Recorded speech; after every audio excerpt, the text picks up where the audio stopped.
Of sorrow.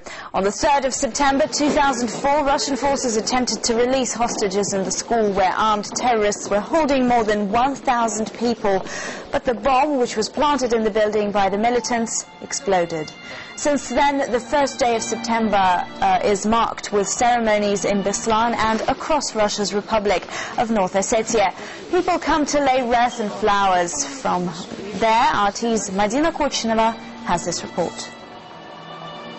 Today is the third day of mourning here in the small city, in the small Caucasus city of Beslan in North Ossetia. Hundreds of mourners within the last 3 days were coming to either the ruins of the school number 1 or to the Beslan Memorial Cemetery to pay their respect towards the victims of that deadliest hostage takings. Hundreds of them were filing to the ruins of the school to lay flowers and wreaths and to lead candles in memory of those children and parents that were killed in September 2004. This day of mourning, this very day of mourning, is marked by a minute of silence as well as by a release of white balloons, one for each victim. Exactly 334 balloons were released today within the ruins of the school. After 4 years, many people here say that they will never recover and that everything that happened to them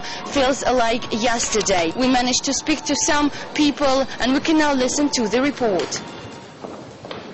The small town of Beslan marks the anniversary of one of Russia's deadliest hostage takings, with candles, tolling of bells and tears. People touched by the tragedy are filing into Beslan cemetery.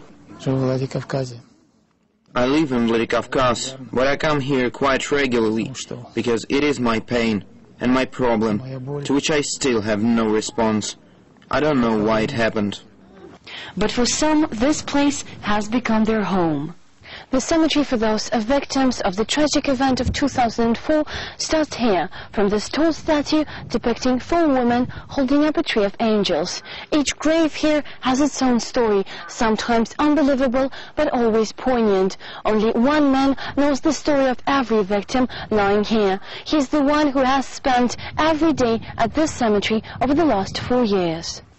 Kaspolat Ramonov was a caring husband and a loving father to his 2 children. His daughter Mariana was killed on the Thursday during the attack.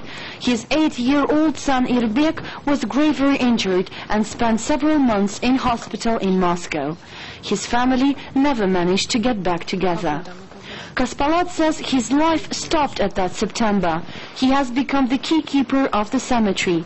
Many people say every day they see him walking along the graves and quietly talking to the dead children. He knows every story of the 266 victims lying here. The rest are in other cemeteries close to their families. Kaspalat points at 3 graves. 3 little girls, Madina, Svetlana and Aza, were best friends at school. During the hostage attack, Madina was sitting alone in the other corner of the gym. On the 3rd of September, she had her birthday. The other 2 girls crawled to congratulate her. The first explosion came right at that moment. All of them were killed at once. Then he shows another grave of a young girl, Angelika. He says a miracle happened to her family. 2 years after her death, they had a daughter. The girl was born on the same day as their last child, a miracle that every family here is praying for. He says he's ready to tell the story of everyone, the story of 2 brothers that lost their 6 children, or a 6-year-old girl who visits her mother every day. He never speaks on camera. He prefers to walk, quietly whispering the tragic truth of that event. Everyone knows him here for his help and attention. Zalina Tokova is one of the mothers who lost a child. For her, everything that happened feels like yesterday. My girl died because she suffered from diabetes. It happened before the explosion. And a boy also died because of a heart attack before the explosion. It was very scary and sad.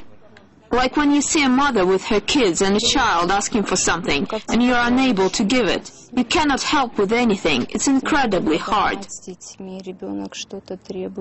For many residents of Beslan, these 3 days of mourning bring back their bad dreams and memories.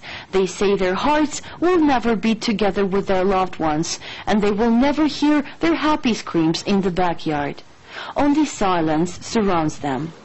Just to remind you, 4 years ago, on September the 1st, a group of more than 30 gunmen attacked the school number 1 and captured parents, teachers and children for about 3 days, giving them no food and water. Everything ended on the 3rd of September, 4 years ago, when Russian forces made their first attempt to release those hostages.